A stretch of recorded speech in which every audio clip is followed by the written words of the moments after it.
good morning and welcome to our DMAC Ask a Professional event. Thank you all for being here today. We are excited to have Darcy Hoke with us today from Willis Automotive.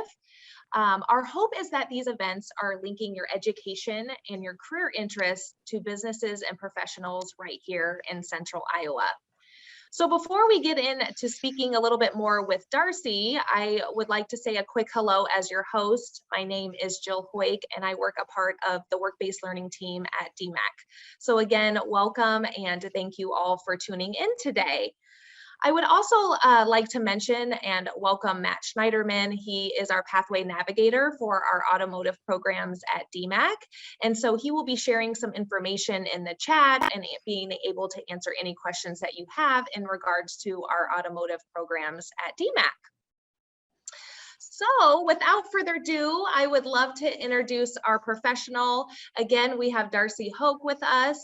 He is with Willis Automotive. He is their automotive service manager. So thank you, Darcy, for being here today. And I also want to say a quick thank you to Willis Automotive just for their great partnership and support of our DMAC programs. So thank you, Darcy and Willis Automotive, for being here today. Yeah, thanks for having me. All right. Well, if anybody has any questions, feel free to leave them in the chat. I have a list of questions I can ask Darcy, but of course we love engagement. So if you have any questions for him, please let us know. But with that, I will kind of kick it off here. Darcy, so my first question is working in the automotive industry something that you always knew that you wanted to do? Kind of take us on your career journey. Did you know as a young child you wanted to work in automotive? What was your first job and how did you kind of get to where you are today? Well, it kind of all started, I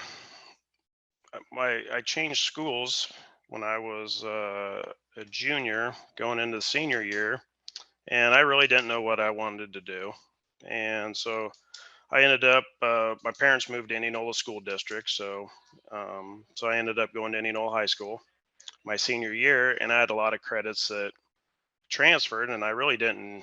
I mean, it was one of them things where I just needed to take some classes, and so I took like art and metals, and I ended up taking auto mechanics, and I just kind of enjoyed it and seemed like I was good at it. So I was in there, and come the springtime, I seen a pamphlet on the bulletin board that had DMAC for the GM ASEP program. And growing up, my parents always had GM vehicles, so I'm like, hey, that's perfect. So I went up and talked, and that's kind of how the whole start of the automotive for me started. Um, so I ended up enrolling in the ASEP program.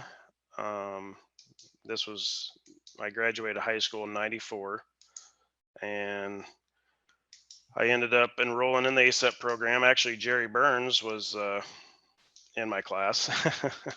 So worked at a GM dealer, worked at Wright Chevrolet in Carlisle, and then I graduated in 1996 from DMAC, and worked at two dealerships before I went to Willis. Actually worked at two Chevy dealerships, and then I worked at one independent for like 8 months before I went to Willis. And when I went to Willis, I took the Cadillac shop foreman position after I was there approximately 6 months or so. And that's kind of where the evolution came here at Willis. Started as a tech, moved to the shop foreman, ended up getting my GM world class. Then in February of this year, I got the opportunity to take over. We had bought Benavente Chevrolet up in Granger, and so I had the opportunity to become the service manager up here in Granger, and that's kind of the whole Cliff Notes version of my career's been. Yeah. So I've been up here service manager since middle of February. We're a average size dealership. I got two service writers, um, two quick lube guys, two reconditioning guys, and three full line techs. So good average size dealership. Cadillac was about double or almost triple that size, but um, that's kind of the quick little Cliff Notes version. Yes, thank you for that. So it sounded like it kind of began in high school, so that's great. I know a lot of Yep. students. We recently had a career exploration event, and Willis Automotive was a part of that day. So that is definitely something we encourage students to kind of start doing as they are in school. So thank you for touching on that. So you kind of mentioned some of the positions that are underneath you and kind of how you started and that type of thing. What education or training do students need in order to enter this career field? For the service manager position, there's multiple ways. We got some service manager. We have one service manager that was actually worked for GM. He went and got a 4-year degree, I believe, in business. Worked for GM for a few years. Now he's manager up here. We've had other managers that have been car salesmen. Um, I think I'm the only one at Willis that's been a technician. Uh, we have some that have been service advisors, and we probably have more of the service advisors that become managers than like technicians. But And I Darcy, mean, can it you just kind all of like, depends. Oh, go ahead. oh, that's okay. Can you kind of explain when you're talking about those positions, just a little bit of the difference between them and what their kind of job is, just so students may be tuning in that don't fully understand the Yep. terminology? Can you discuss that? Yep. When a customer brings their car in, a service advisor is the one that writes it up. Um, they're the one that help the customers. They're always face to face with the customers. And then after they write the ticket up, then it goes back to the technicians. And the techs are the ones that work on the vehicle. They don't really interact with the customers very often, at least unless they need to go on a test drive for a noise or something like that.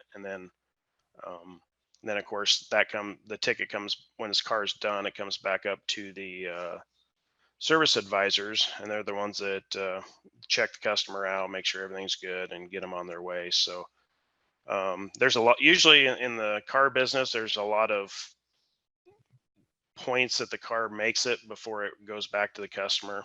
Um, at Willis, we also, we wash the cars. So I mean, the car's going through multiple hands before it gets back to the guest. But for I'd say at main campus, I think we have I think t- three managers that have been service advisors. Me as tech, and then we've hired a couple others that have been already managers. So that's kind of the evolution of it. Yeah, awesome. Thank you. What, speaking of kind of all of the professions underneath there, what would you say are some like personality traits that people need to have in order to kind of go into the automotive field? And it probably depends on what position from what you were describing. Hmm. But can you just kind of explain some of those personality traits? Yeah. A lot of the traits you need to have for this business um, would be a lot of like biggest thing for me is honesty. You have to be honest with the guest. You need to be honest with fellow employees.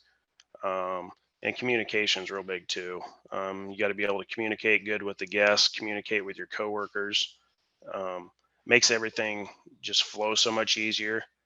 And I'm kind of as a manager, I'm kind of open. Like if anybody has any issues, I'd like come in and talk. Communication's big with me.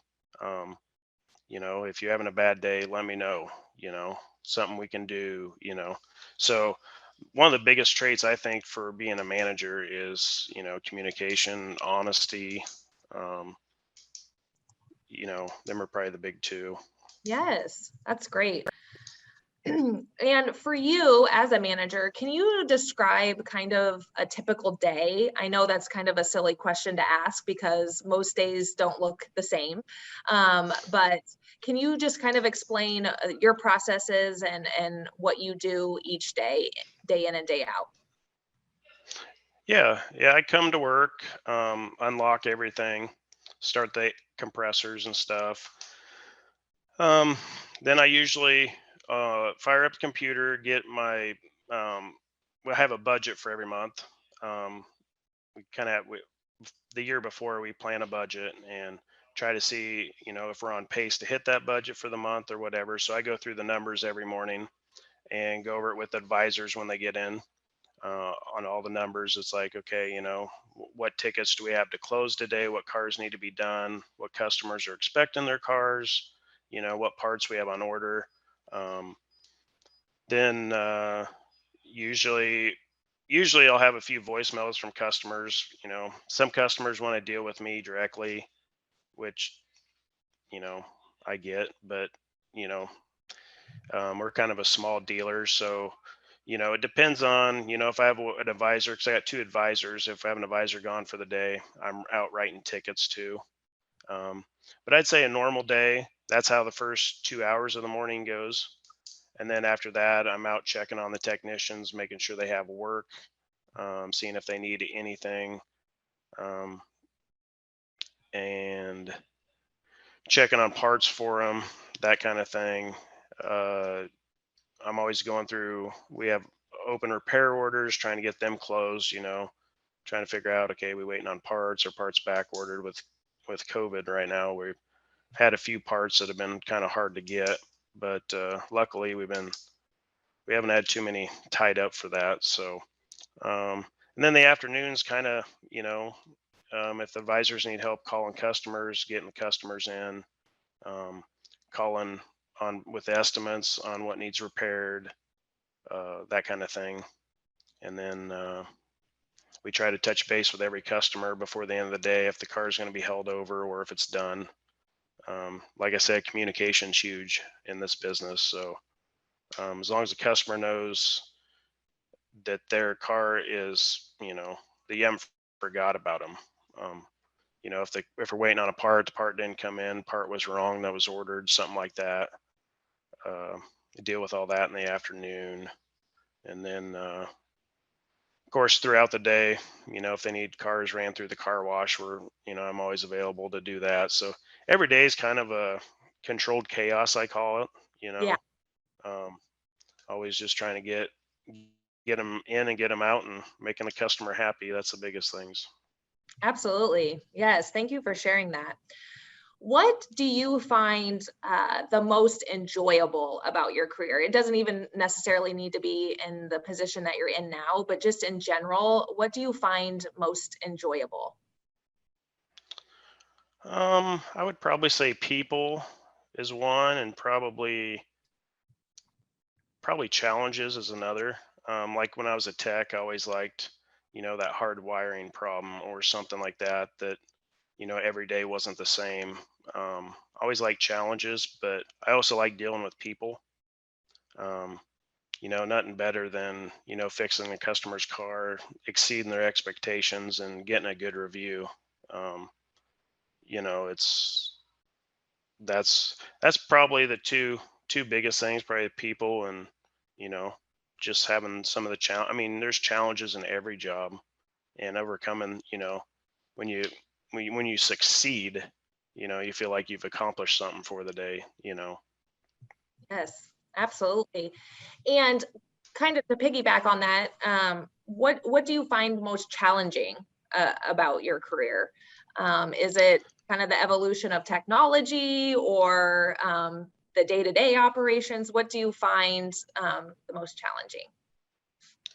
I'd say the most challenging stuff lately is, besides is just finding. My biggest challenge here is finding good technicians.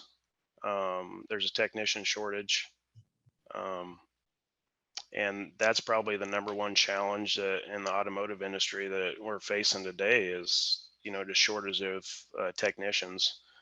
Um, I'd hire if a GM tech came in here today wanting a job, we'd probably hire him on the spot. I mean, we need good technicians, and with the shortage of vehicles right now, we're getting a lot more people are fixing their older vehicles.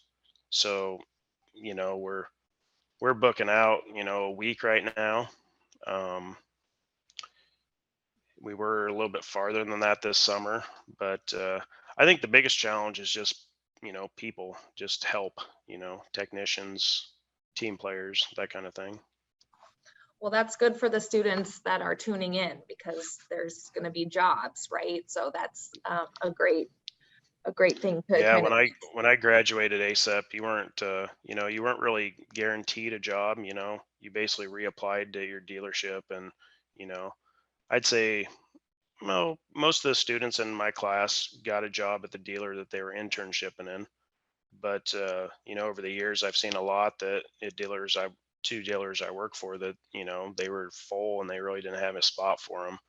But anymore, you know, you you train, because I was training some ASAP kids at Cadillac, and the last four kids that we got through the program are still working for Willis. Actually, Dawson just graduated in May, and he's working up here with me.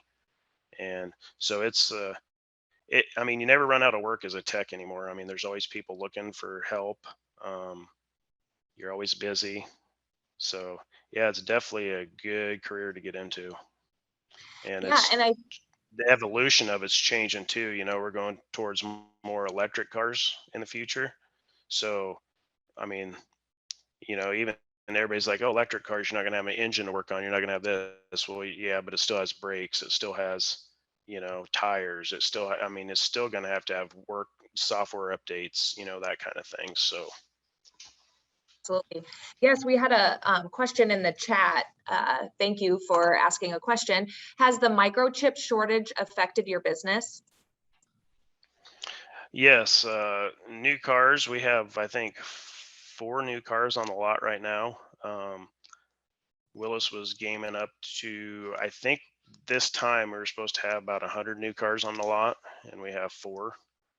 For our GM's got a program called On Track, where if you bring your vehicle in for service, you get a new Chevy to drive, basically you know a loaner car. And right now we don't have any loaner cars in that system of new cars because we don't have any. So we had to get some used cars put in, so our customers have a loaner car to drive. But yeah, it hasn't affected the service side as much as it's affected the sales side. Um, you know, the we're buying more used cars now and reconditioning them to put them on the lot to sell, since we're so short on new cars. Um, but yeah, they're talking it might be till the second quarter of next year before we start seeing a lot of inventory, but they're trickling in. We got three over the weekend. I think we're supposed to have four more this week, but it's not, I mean, this time of year we should be probably getting 20 per week. So Awesome. And I know you kind of touched on this before too. Again, if anybody has any questions for Darcy, feel free to leave them in the chat. So for some of the people that work, do they start out as technicians and then there's opportunities for them to move up? Can you kind of talk about that progression potentially and what makes somebody a good candidate to maybe move up within the automotive industry? yeah, there's multiple ways. Uh, we have what we call an express team at the main shop, and I got one here too. They basically like change oil, do tires, kind of the basic maintenance items. And we've had some technicians start out being a lube tech, tire tech, um, and then they'll progress up from there, and put them in, either GM training or Lexus training or Jag Volvo training, whatever line that they kind of want to go into. So like at Willis, we also own the Big O stores. So we've had some Big O tire techs that have moved up to actually being a technician. That's one way of doing it, is just progress up. it's usually a little slower per se than like say going to DMAC. Because if you go to DMAC and get in the ASEP program, which I'm familiar with, since we're Chevy here, it, I'm the Chevy manager. So um, the through the GM program, you do 4 internships, and when you do the 4 internships, you're working directly with a tech. So you're learning everything about what you'll be doing when you graduate. And so usually when you graduate, you're thrown right in the line with the rest of the guys, and you become a just a technician just like everybody else. And like if you do the quick lube route, start at the bottom and work up, it might take a few more years than going through and actually getting the training through GM or through the regular automotive program or through the Ford Asset program. You're learning more in the specialized programs, even like Chrysler Cap. You're learning the that for the manufacturer. So so you're already getting some of the training for the manufacturers. So when you get in the dealership and graduate, you already have some of the training done. You're not starting from scratch. Sure. So that's the big thing with DMAC. Is getting that you get your foot in the door sooner, I should say. Absolutely. Absolutely. Um, just with time, I want to make sure that we get this question answered, just because I think it's really beneficial for students to kind of hear. What preparation or advice would you recommend for young people who want to enter this career field? Some of them are in high school now. Is there things that they can be doing to better prepare themselves for this? And if so, what are they? To better prepare, I would say, if you can find before you go to DMAC, say you go to high school and you got to, say you take a class at DMAC Southridge, you know, I would say try to apply at some of the tire stores, apply at Big O, apply at, any of the other tire stores, and just work part time in there to kind of learn the cars. And a lot of the kids will work on their cars, you know, once they start learning a little bit of stuff, then they'll start working on their own cars. And that's how I got a lot of experience when I started. Was just I learned some at high school, through at Indianola there, but a lot of it was just learned in the driveway at home. And then once I went to DMAC, and then you work on stuff more. And then of course I worked at the dealer while I was going to DMAC. um, I worked a couple days that I got out of school early. I'd come in and work, and then I'd work Saturday too. I know like our ACE, I got an ASEP kid right now that starts in October at DMAC. And when he applied in May, I asked him if he could work this summer, So he's actually over in my Quick Lube right now, changing oil and doing tires and that kind of services. And so that when he starts, when he starts at DMAC, he'll be little leg up on some of them that haven't worked on any cars. He knows the brand, he knows the cars. He's getting to learn a lot of that. Absolutely. Well, that's great advice. Any particular classes besides the specific automotive? Are there like math classes or science classes that you recommend, or is it mainly just kind of getting the experience?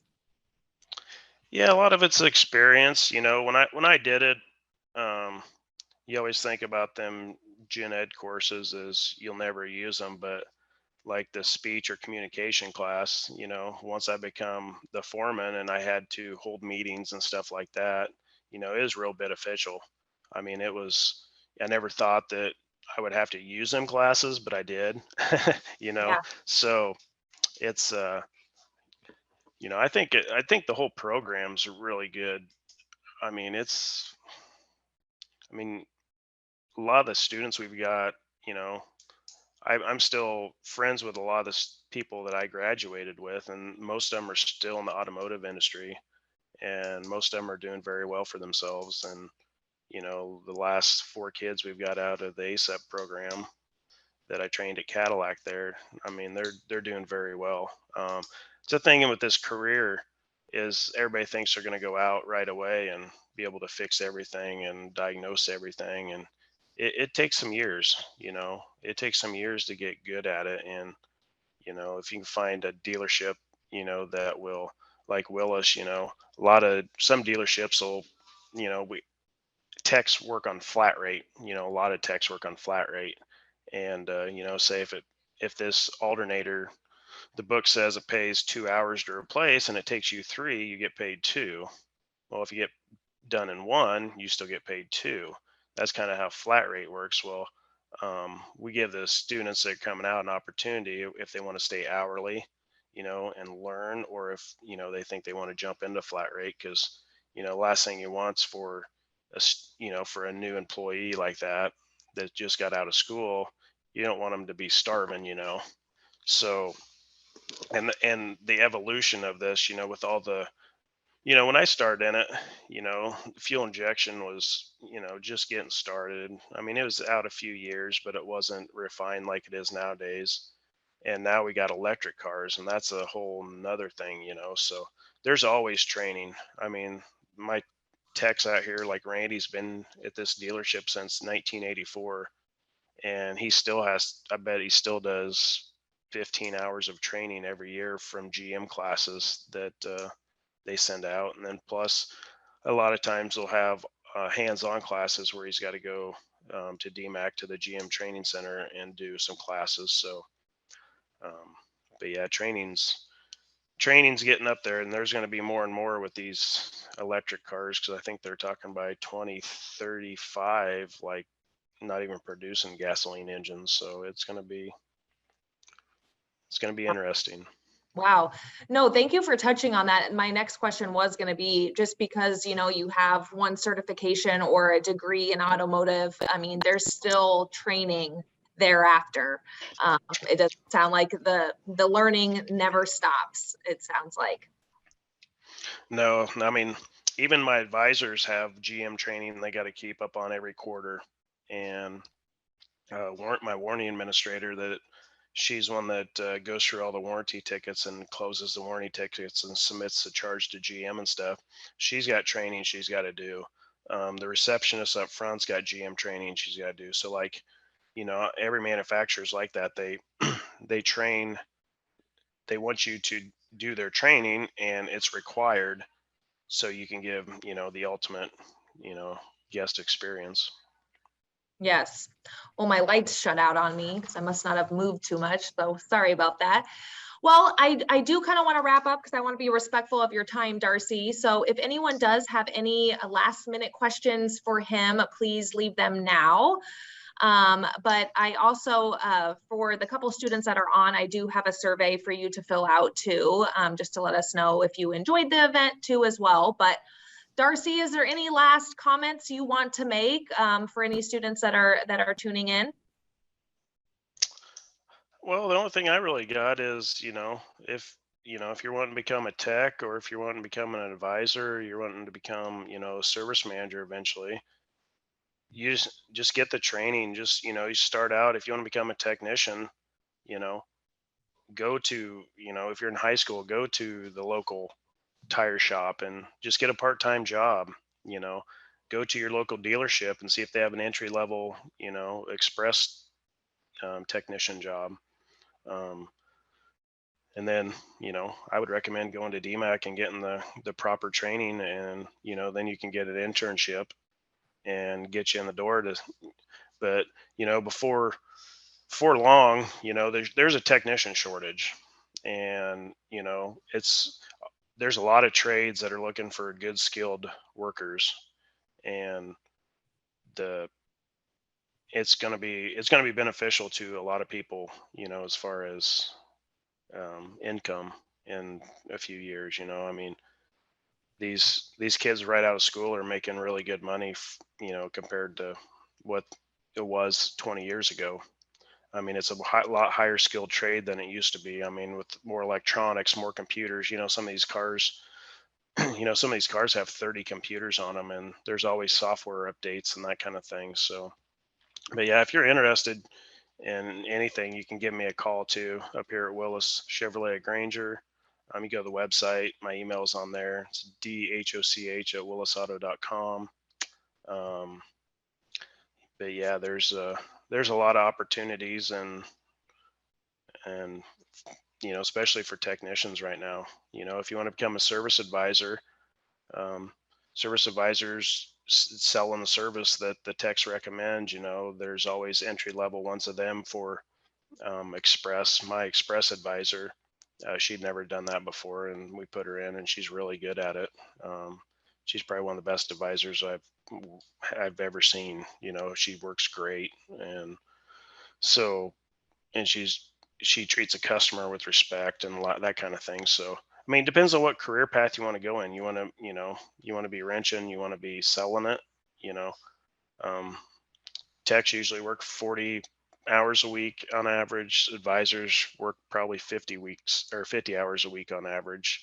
They work a little more, but they're not running around nonstop. So it kind of depends on what you want to get in, what you enjoy. You like talking with customers all day. You just like working on a car all day. Yeah. Um, but but Yeah. yeah, either way, and become service manager. I mean, you got to have experience, and that's whether you get a 4-year degree like some people, or like me, I just got a 2-year degree with my GMASEP applied science degree, and then worked my way up. Yeah. So Yeah, it sounds like there is quite a bit of opportunity even for high school students to kind of at least get involved, and then a lot of just opportunity in the career field in general. There's more than just being a technician. There's more than being an advisor. So you can there's lots of different facets to it too. So that's exciting too, and probably more to come with how everything is changing too. So, well. yeah, Thank for you so sure. much.